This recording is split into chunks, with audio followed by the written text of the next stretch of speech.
नमस्कार साथियों। सुशांत सिंह राजपूत केस में अब एक नई और बड़ी ही इम्पोर्टेंट खबर आई है, जो कि बहुत ही एक ऐसी साजिश चल रही है इस केस को ख़त्म करने की। और आज जो मैं बताने वाला हूं उसमें दो बातें हैं, एक तो रिया चक्रवर्ती के बारे में और दूसरा है सिद्धार्थ पिठानी के बारे में।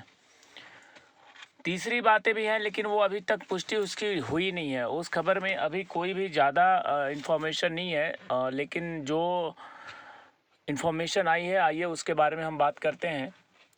रिया चक्रवर्ती अब नए प्लान में लगी हुई है, क्योंकि जिस प्रकार से सिद्धार्थ पिठानी के ऊपर ये पूरा मामला बना हुआ है और उसे जो पैरोल पे छोड़ा गया है 10 दिनों के लिए, और सिद्धार्थ पिठानी ने अपना जो अंतरिम जमानत के लिए याचिका जो दिया था उसे भी वापस कर लिया था। ये सारी चीज़ों से उसे पता चल चुका था कि उसे जमानत मिलने वाली नहीं है और वो इस केस में फंस चुका है। इसी को देखते हुए जो रिया चक्रवर्ती है उसने अपनी पूरी प्लानिंग कर ली है, क्योंकि रिया चक्रवर्ती भी इस केस में अभी तक सिर्फ और सिर्फ जमानत पे बाहर है। रिया और उसका भाई शौबिक, जो कि एनसीबी ने गिरफ्तार करके जिसे करीब 1 महीने के आसपास रखा था। तो ये दो दो इन चीज़ें हैं।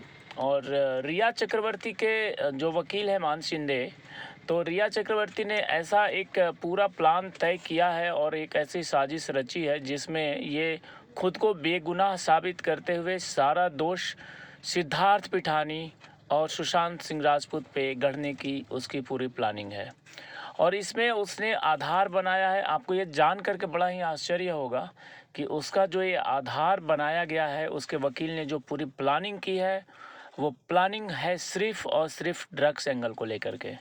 क्योंकि रिया चक्रवर्ती ने जो अभी जो नया जो एक अपना जो प्लानिंग तय किया है और जिस प्रकार से उसने कोर्ट में अब आगे वो जाने वाली है, क्योंकि बेल पे है और बेल परमानेंट नहीं होता, ये सबको पता है। तो रिया चक्रवर्ती का ये जो पूरा मामला है, ड्रग्स एंगल में उसकी गिरफ्तारी हुई थी और उसने ऐसा एक पूरा प्रूफ और हर चीज़ ऐसा बनाया है कि इससे साबित हो सके कि इस ड्रग्स एंगल में और ड्रग्स की काला बाजारी, ड्रग्स की खरीद बिक्री और ड्रग्स की बॉलीवुड में सप्लाई, इन सब चीज़ों में सिर्फ और सिर्फ सिद्धार्थ पिठानी का हाथ है, ऐसा वो साबित करना चाहती है। और दूसरा ये भी साबित करना चाहती है कि इस मामले में सारी जो भी हुई है घटनाक्रम, उसमें वो सारा सुशांत की सहमति से हुआ है, ऐसा वो साबित करना चाहती है।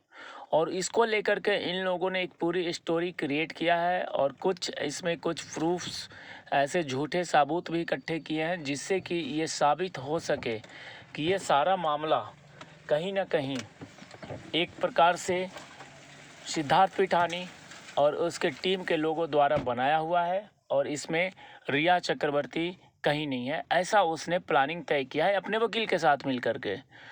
अब जो लेकिन जो दूसरी बात है सिद्धार्थ पिठानी के बारे में जो मैं बता रहा हूँ, क्योंकि देखिए रिया जो भी है आरोपी, वो अपनी प्लानिंग बनाता है, वो अपना सब कुछ करता है, लेकिन आगे कोर्ट क्या निर्णय लेगा ये तो कोर्ट के ऊपर डिपेंड करता है। अब जैसे सिद्धार्थ पिठानी 10 दिन के लिए पैरोल पे बाहर है, तो इसका मतलब ये नहीं है कि वो अपनी मर्जी जो आएगा शो करेगा, क्योंकि अभी तक ऐसा लग रहा था कि 10 दिनों के अंदर वो आकर के बहुत सारे सबूतों को, बहुत सारी चीज़ों को वो ख़राब कर सकता है। परंतु हमेशा एनसीबी की नज़र रहेगी कि वो किसी से किस से मिल रहा है और उसने क्या क्या प्लान कर रहा है, और उसका कहीं वो केस को ख़राब तो नहीं करेगा, कहीं वो सबूतों को मिटाने की तो कोशिश नहीं करेगा। उसकी एक एक गतिविधि पे पूरी नज़र रहेगी एनसीबी की, क्योंकि ये मामला इतना हाई प्रोफाइल है। और जिस प्रकार से सुशांत सिंह राजपूत की हत्या की गई, रिया चक्रवर्ती और दीपेश सावंत और सिद्धार्थ पिठानी, इन सब लोगों ने जिस प्रकार से साजिश रचा, वो सब कुछ खुलासा हो चुका है। और इसमें सबसे बड़ा हाथ रिया चक्रवर्ती का है और उसमें सारा अली खान का भी एक बड़ा नाम आ रहा है, क्योंकि सारा अली खान जो एक बीच में आया था स्टोरी की, इसमें सारा अली खान गांजा बनाती थी और वो देती थी, तो ये भी कहीं ना कहीं एक बड़ी बात है। झूठी है या सच है, ये सारी चीज़ें कोर्ट तय करेगा, लेकिन कोर्ट जाना पड़ेगा। और इस केस का अब बहुत ही जल्दी खुलासा भी होने वाला है, क्योंकि केस काफ़ी दिनों से चल रहा है और लगातार हो रही गिरफ्तारियां। और जो दुबई कनेक्शन की मैं बात जो करता हूं, तो दुबई में ड्रग्स के सप्लायर बड़े बड़े बैठे हुए हैं और वो सब बॉलीवुड के अंदर माफियागिरी कर रहे थे और वो लोग सारे सप्लाई कर रहे थे ड्रग्स की। इन सब चीज़ों की जानकारी एनसीबी को मिली। एनसीबी ने लगातार छापेमारी करते हुए कई लोगों को अरेस्ट भी किया है और एनसीबी को ये पता है कि इसमें कितने कितने लोग शामिल हैं, कौन कौन लोग इसमें और गिरफ्तार होंगे। और गिरफ्तारियां तो बहुत हुई थी, 32 लोगों के ऊपर इसमें चार्जशीट का नाम भी है 32 लोगों का। तो उन 32 लोगों के ऊपर भी नज़र है, दुबई का जो पूरा माफिया है उनके ऊपर भी नज़र है, और बॉलीवुड के अंदर जो सप्लाई चल रही है, जो भी कंजम्पशन चल रहा है, उन सब चीज़ों पे भी पूरी नज़र है। तो इसमें बहुत कुछ होने वाला है। बहुत सारे ऐसे ऐसे मामले हैं जिस पे कि सबकी नज़र है। जितनी भी जांच एजेंसियां, ऐसी नहीं है कि कोई भी जांच एजेंसियां बिल्कुल शांत बैठी हुई हैं, क्योंकि अभी कुछ दिन पहले 14 जून को सीबीआई की तरफ से आया था कि हम हर एंगल पे जांच कर रहे हैं।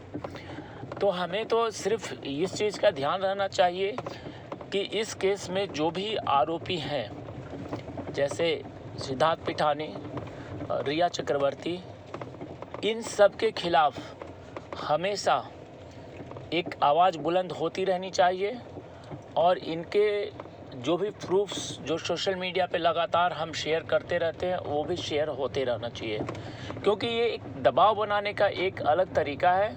और रिया चक्रवर्ती ने जो अभी जो प्लानिंग तय किया है कि अपना सारा आरोप वो सिद्धार्थ पिठानी और सुशांत के ऊपर ही गढ़ने का जो उसकी प्लानिंग है, उसकी शुरुआत भी उसने किया था कि जब उसने सारा के ऊपर ये कहा था कि सारा ही सब कुछ करती थी, मेरा कोई उसमें वास्ता नहीं है, मेरा कोई रोल नहीं है।